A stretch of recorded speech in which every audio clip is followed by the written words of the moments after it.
Hello everyone! Hear me out, okay? I haven't uploaded a video since my last video. Obviously. But it's been like a month. And you know why? You know fucking why. I filmed a City of Bones movie review, okay? I put my blood, sweat, and tears into it. It's super funny. I think it's funny. I'm the only one who gets to watch it. I upload that video, it immediately gets copyrighted. Immediately. So for everyone who's like, oh my god, you haven't uploaded, I have uploaded. You just can't see it. In case anyone wants to know what my next review will be about, it will be about This Woven Kingdom by Tahara Mafi. It's really bad. I'm like 150 pages in. I've been reading it for a month. It's shit. But we're here today. We're here to talk about Sarah J. Maas couples. I'm gonna put timestamps in the description, so in case you have only read acotar or only Throne of Glass, you can skip to whatever series you've read, so you can only watch that, you know. Don't spoil yourself. I don't have every single ship of each series in here, only the ones that I feel confident talking about because I feel like I remember them the best. So it's just like the main couples, you know, the protagonists and most important side characters, not like, I don't know, who's in acotar, that one dude who's Vivian? Who's that? I don't know. I only know her name. This idea came to me on the Stairmaster at the gym the other night, and I was like, I feel like I have to upload something because it's gonna take me a while to read This Woven Kingdom. And so I made a list and I'm gonna show it to you. And as I said, I made this on the Stairmaster, so I was just typing away. And my first idea was to just rate popular book couples from all across different series. So I was writing them down as they were coming to me. And you can see that I just let autocorrect do the rest, so you can pick your favorite. My favorite is Poopy Cash, which is supposed to be Poppy and Cass from... I forgot what it's called. But then I realized I don't really want to do that. I feel like I can't think of enough couples, so I'm just gonna do Sarah J. Maas. So that's what you see below that. This is probably going to be a very hateful video because I don't actually, spoiler, like any of Sarah J. Maas pairings. So I'm just going to give my 2 cents to the couples, okay? Because I've done a ranking video before with just characters, and now we're doing couples. Also, I've never talked about Throne of Glass on this channel because I read that before I started my channel. So you'll get to hear my opinions on those characters in case anyone's interested. This is the tier list. It's around 17 pairings, so it's not that many. She has more. These are the categories. First one is I'll Let It Slide. It's self-explanatory. The second one is homophobia. I'm not saying Sarah J. Maas is homophobic. Don't put words in my mouth. I'm saying that the fact that these couples did not happen because they didn't could be considered homophobic because they would have just been too good together. Should not have happened, also self-explanatory. One of them deserves better. Why are there so many groomers? And then the last one is fuck them both, because honestly, fuck them both. Everyone who I'm using the fan art from, I'll put them all in the description box. Credit artists. We're gonna start off with Crescent City. That's what it's called. Because the first one right here, you're gonna be like, why the fuck is there an ugly ass dog in this list? In Crescent City, the second book, or also the first book, there's a character called Ethan. If you have not watched my review on the second book, you wouldn't know, but I have a deep rooted hatred for that character. I'm gonna put him in Should Not Have Happened. It's Ethan and Bryce. Listen, there's no fan art of them, understandably so. But Sarah J. Maas was still trying to push that they could be a thing, like Ethan having a crush on Bryce, and I never felt like he had a crush on her at all. It was kind of, it came out of the blue, and I didn't understand it. That's why it said Should Not Have Happened, because why the fuck am I reading about this? Why the fuck am I reading about this? Ethan is a wolf, by the way. That's why the dog is there, in case you're confused. But I also hate him, so yeah. He has no personality and he sucks. And he can go fuck himself. And that's all I have to say. Honestly, I just wanted to be hateful towards Ethan. That's why I put it in here. Because I only have 2 more, and one of them is Bryce and Hunt. I'm gonna put Bryce and Hunt in I Let It Slide. Bryce and Hunt are a couple that I feel absolutely nothing towards. It's like, they're a thing. They've been a thing since book 1. I don't feel towards them. I mean, he is a groomer. He is also like hundreds of years old. I'll tell you how old he is. Oh, that's beautiful fan art, by the way. Who made that? Sasha Lee Coleman? Girl, you popping off. Okay, he's 230. not that old. I thought he was older, but you know, still, he's old. However, I think that Bryce's maturity level matches his to enough for it to be fine. Cause Bryce, she's in her 20s, okay? We care. I didn't feel like their relationship was groomer-ish at all, honestly, because Bryce was a very strong character. I mean, it is, because he is 230, like, fuck someone your own age, but you have to think further than that. Honestly, I hope one of them dies. I think I want Hunt to die, actually, yes. I don't know, I don't really, Bryce and Hunt, I don't even know. I mean, in the first book, their relationship, I think it was fine. It was very obvious they were going to be together. A lot of people thought that they would not end up together in the second book and Hunt would be like evil, which would have been fun and cool, but it didn't happen, so. And then our first candidate for homophobia. Yay! Bryce and Daniqua. I think Bryce and Daniqua, I mean, we had the first couple chapters in the first book of them together before Daniqua died. And so I really like their dynamics. I mean, now that if you've read the second book, you know that Daniqua was kind of like, not the best person because she didn't tell Bryce anything. I like their dynamic. And I think it would have been very organic also to just make them a thing. And I think that would have also just put more weight onto her death. I think it would have made sense, don't you think so? Bryce was with someone called Connor, who was also a wolf, before he also died, you know. I don't remember it that well, but I know he died, and she was super sad and felt guilty because she wanted to get with Hunt.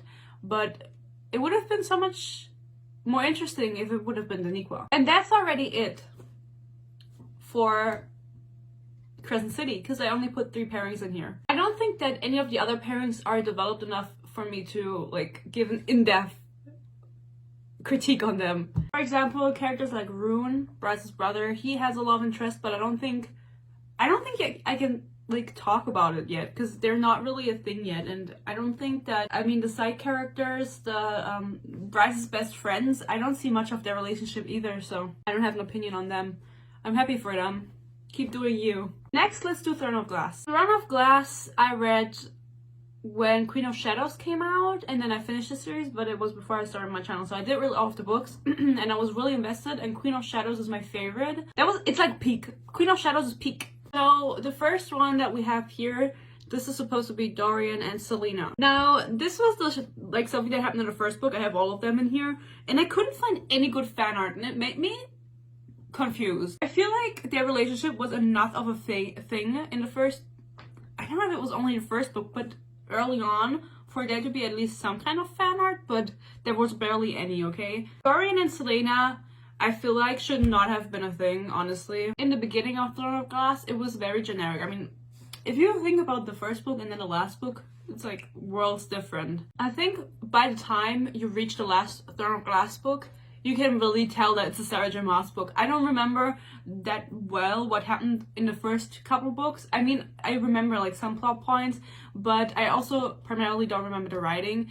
Also, because I did read it in German, okay? I was reading it in German because it was already out in German and I couldn't speak English, so it makes sense that it happened, but it shouldn't have happened. Like, Dorian and Selena being a ship just was kind of unnecessary, you know? Next, we have Manon and Estherine. Homophobic. The fact that Manon and Estherine were not a thing confused me a lot. Imagine a gay witch. Are any of the witches gay? I think it would have been so beautiful. Also, Manon was one of my favorite characters for the longest time. Until like the last couple books, I didn't like her that much anymore. Sorry. So her being with Estherine would have been so much better and also so much more impactful in the ending. I don't know if I can say it because I don't know, like, should I spoil her? I'm not gonna do it. But you know, in the end, I don't like that Manon... You know what? Let's talk about her and Dorian next. They're right here. I like this fan art, by the way. I like this fan art because you can't see it because it's so small, but she is drawn Asian. And I always imagined Manon Asian in my head. I think she wasn't described that way in the books. I don't remember though. Could have been. But I think someone started with it, being like, oh, Manon gives off vibes as if she were Asian, and then everyone just ran with it. Honestly, let's look that up. See the Manon ethnicity drama. Manon was never explicitly stated and confirmed as Asian throughout the series, in fact, but I did imagine her that way in my head, and then once people started doing it, everyone just kind of picked up on it, and I think now there's like a mutual agreement that Manon is of Asian descent, if she were in our world. I hate her with Dorian. I hate her. I know it's a lot of people's favorites, and I always see people talking about they want a novella. Sorry, like, that's another conversation to have. People always say, oh, we want a Minorian novella, or whatever. People always want novellas, and I never understood that, because the only novella, no, that's a lie. I wanted to lie, but I'm not going to. I read the acotar novella, Court of Frost and Starlight, and that was ass, okay? And I also read the Shatter Me novellas, the first ones. Those were also ass. I don't know what's the hype with novellas, honestly. I don't... Like, those were series that I was into. At least the Shatter Me novellas I read when I was really into Shatter Me at 14, and even then I knew they were shit. That's also just a personal preference, but I always see people talk about Minorian novella, please give us more Minorian, and I never liked the relationship between Manon and Dorian. In this scenario, I would have wished she would have been with Esther, and I would have wished she was gay. I think it would have fit so much better, and then all of a sudden she just becomes starts loving Dorian, and I felt like that was so not her character, and I didn't like it as character development either. But the thing with them is Sarah J. Maas can't write characters that are not single at the end of the series if they're in the main cast. So that's why they got together. The only Minorian scene that I remember vividly is the one where one of them is chained up. Is it Dorian? Oh no. One of them is chained up to the bed and then they fuck. Oh, I think Manon was chained up. I was gonna say, like, Dorian being chained up, I feel like he went through enough.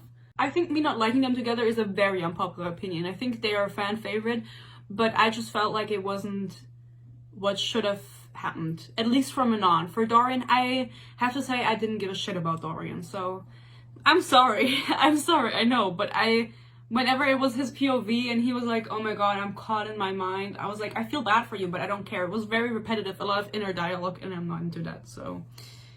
Personal preference.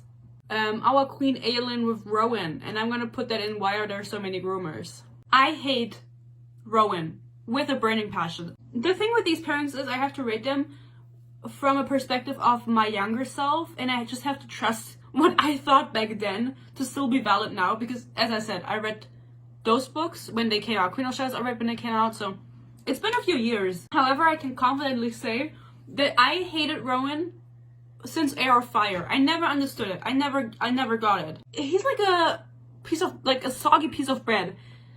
He has absolutely no personality besides being in love with Aelin and wanting to protect Aelin, and that's it. Does he have hobbies? I don't think he does. Disrespectfully, I hate him. I will die on this hill also, that Rowan is a bad character. I remember him beating her up in Heir of Fire. I mean, you know,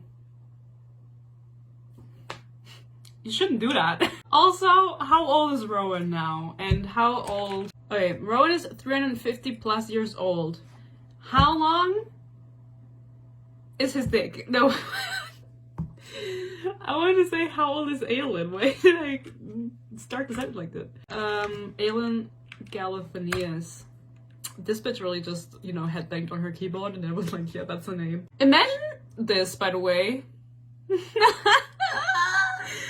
the fuck? Okay, Heir of Fire, she's 19, she's legal! Yes! This is Selena and Kale.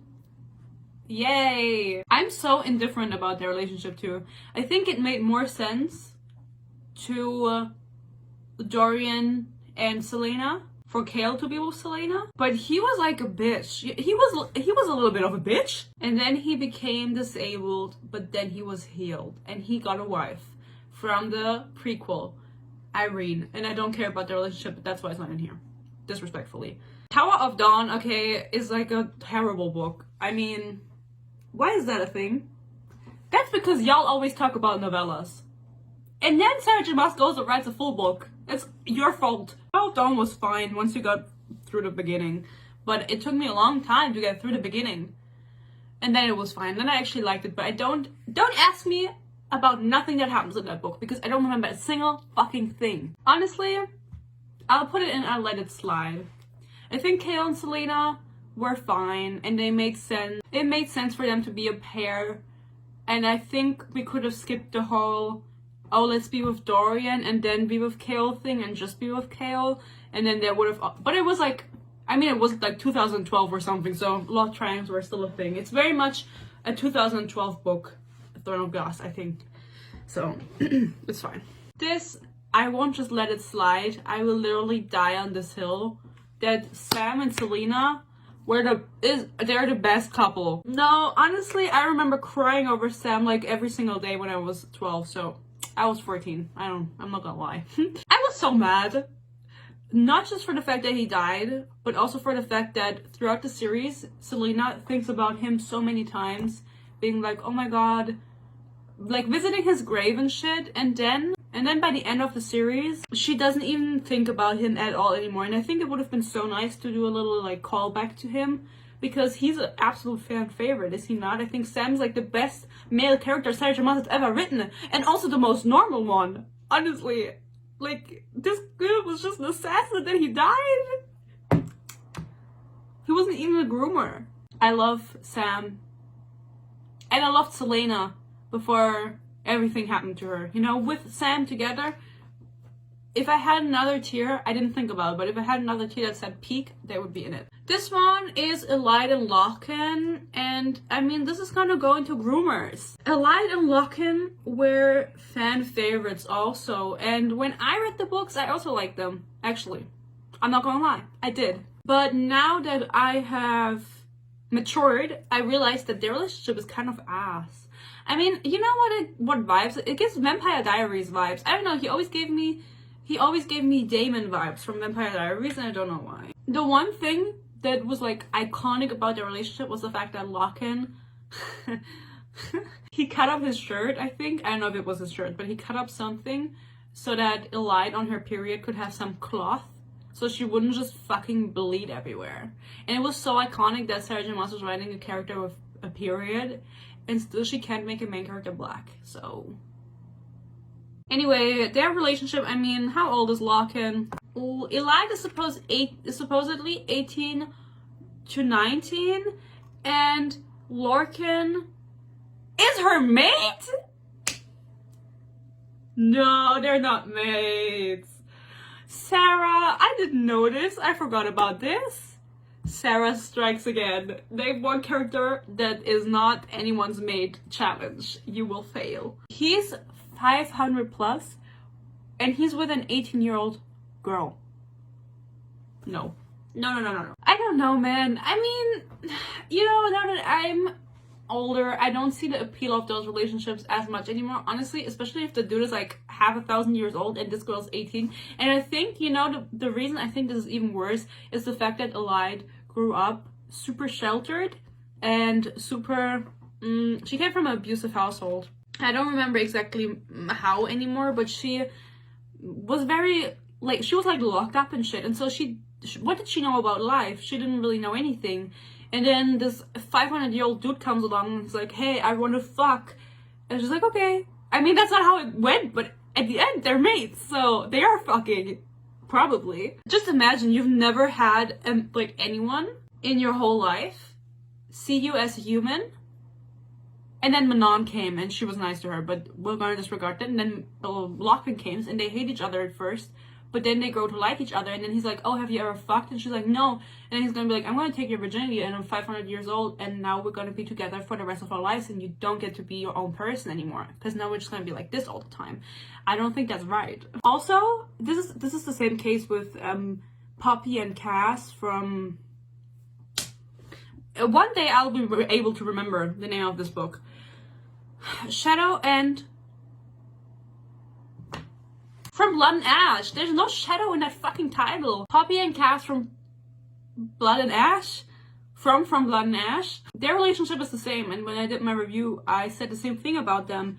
I don't like their relationship because Poppy is not a person. She's like, she grew up sheltered all her life. She doesn't know anything about life, and then this super old dude comes along and is like, I wanna fuck, and then they fuck, you know what I mean? It's not okay, besties. This is Manon and Aelin, also homophobic. Why weren't they a thing? I don't know if either of them is bi, but just their dynamic was so cool. I remember when they met for the first time. I was super hyped when they met for the first time. I don't remember what book it was in. Not Pearly Queen of Shadows. And they were like fighting on a bridge or some shit. And it was super fucking sick. And then this picture is, I think this fan art is right after the fight where Aelin saves Manon. They would have been too powerful, I think. Sarah J. Maas is scared of the gays. That's all I have to say to that couple. I think it would have been cool. I think it would have been better for Estrid and Manon, but also like a little fling with Aelin, I wouldn't have minded, you know what I mean? Like if they showed a little interest in one another, but they didn't, so I have to be sad forever. The last one in here is Lysandra and Aedion. Lysandra and Aedion, also the fact that Aelin and Lysandra were not a thing at some point is also homophobic. Also enemies to lovers, just make it female. I don't know, she can't do it. I personally really like Lysandra. I think she's a good character. Love that she can shapeshift. She has a tragic backstory. Aedion, on the other hand, he kind of got on my nerves. That's all I can say. He got on my nerves. I feel like Lysandra shouldn't have gotten with him. I think I also like Lysandra would have been so cool independently. Make a character asexual for fuck's sake, you know what I mean? I don't know. There's no power in being single in these books. It just bothers me so much, and especially for Lysandra, I think it would have been so cool if she would have been by herself. So honestly, this is just in that section because I don't really like Aedion that much. I did like him back in the day, but he kind of annoyed me in the last book. And as I said, power to the gays and asexuals. Now that we've talked about Throne of Glass, I will be talking about acotar. Starting off strong, we have Azriel and Elaine, and I'm gonna put them and fuck them both. I know you're already typing that hate comment, but hear me out. They make sense together because Sarah J. Maas doesn't know what to do with them. Azriel, tell me what he does. He's mysterious. Okay, and like, does he do anything fucking else? And that is to say that I did like Azriel in the first in Acomoth. I really liked Azriel. I thought like he was so interesting, but he never got any expansion on character. We got to see so much of other characters, and then nothing of him. So fuck him, honestly. Like, until proven otherwise, I will say fuck him, because he doesn't fucking do anything. And then Elaine also doesn't fucking do anything. Elaine, fucking annoying. Leave her out of the story and nothing fucking changes, you know what I mean? It's like, please girl, like, do something. Do something. Both of you, go do something. You're both boring, so you're the perfect couple. More, like, why does everyone want to fuck Elaine? I don't get it. Next, also fuck them both, Nesta and Cassian. Now we're getting really hateful. Nesta I've hated since book 1. We know that. I made a whole video on her. Team hate Nesta. Still do. Cassian was my favorite character. Imagine. Cassian was my favorite character in the second book, Acomoth. I loved Cassian. I loved that he was funny and he was hot. You know, what else is there about him? Nothing, but that's enough for me. The next book comes around, The Court of Silver Flames. And it's ass. The book is ass. Watch my video. But Cassian was so annoying in that book. And so was Nesta. And he didn't feel like the Cassian that he was before. And that sounds like really dramatic, but it really didn't feel like it. And so I'm gonna put that in fuck them both, because fuck them both. Next, we have Tamlin and Feyre. Tamlin and Feyre. Honestly, yeah. You heard it here first, guys. You heard it here fucking first. We're gonna disregard Feyre for this one. Tamlin deserves better. Honestly. And listen. He was abusive. Yes, I'm not gonna disregard it, okay? He was. And he was being a fucking little bitch. The way Sarah J. Maas handled his character after the last book makes my skin crawl. You know, he was like, I mean, that man is like wasting away his days. He's like remorseful and shit, okay? Like he was still a bad person, you know, it doesn't excuse it. I'm not saying it does. But then, Reese showing up to his front door and being like, you little bitch, what are you gonna do, crash it and come? It was so uncalled for. And honestly, I hope he finds happiness. Because why did everyone get a redemption but Tamlin? Honestly. Like, why did Nesta get a... Like, where's my Tamlin novella? Lucian and Elaine. That's what this is supposed to be. I don't know why they're making out. But that's okay. It's still cute fan art. Lucian deserves better. Lucian deserves better. What did Lucian ever do? Be a little bitch. Yes, that's true. I feel like Lucian really tried to work on himself after everything that happened with Tamlin. I feel like he really did try to be a better man. And I think he's also really respectful towards Elaine. The names are so similar, Aylin and Elaine. Why did the editors allow that, by the way? That's kind of weird. Honestly, I don't remember everything that happened exactly, so if this is not true, you can call me out on it.